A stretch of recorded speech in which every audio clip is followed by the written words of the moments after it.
कुदरत हर शइ में फ़ाइदा रखिया आहिनि। जदीद दौर में बवासीर जो इलाज त ऑपरेशन ई सम्झो वेंदो आहे, पर आगाटे ज़माने में इन मर्ज़ खे मुख़्तलिफ़ तरीक़नि ते अमल करे ख़तमु कयो वेंदो हो। हूअं बि केमिकल वारी दवाउनि ज़रिए इलाज ऐं क़ुदरती तरीक़े सां इलाज में फ़र्क़ु हूंदा आहिनि। सब्ज़ियुनि ऐं मेवनि में सिहत जा मुख़्तलिफ़ फ़ाइदा हूंदा आहिनि, उन करे इन्हनि जो जेतिरो इस्तेमालु कबो ओतिरो फ़ाइदो माणे सघिजे थो। अॼु असां तव्हांखे बवासीर ऐं साह जे मसइलनि खां बचण जा 2 अहिड़ा तरीक़ा ॿुधाईंदासीं। जेकॾहिं तव्हां उन्हनि ते अमल कंदा त तव्हांखे इन्हनि ॿिन्ही मसइलनि मां छुटकारो माणण लाइ वॾी मदद मिली सघे थी। बवासीर जे मरीज़नि लाइ मूरीअ जो इस्तेमालु तमामु घणो फ़ाइदेमंद साबित थींदो आहे।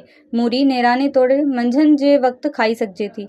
जॾहिं त मूरीअ जे पननि जी भाॼी ठाहे बि उन्हनि खे इस्तेमालु कजे त बवासीर जे मर्ज़ मां छुटकारो माणे सघिजे थो। उन सां गॾु साहु मुंझणु तोड़े साह जे मसइलनि जो शिकार माण्हुनि खे रुॻो हफ़्ते में हिकु भेरो वॾो फोटो चॿाड़े चॿाड़े खाइणु घुरिजे। इन सां पेट जे मसइलनि समेत सहिके जो बि इलाजु थी वेंदो।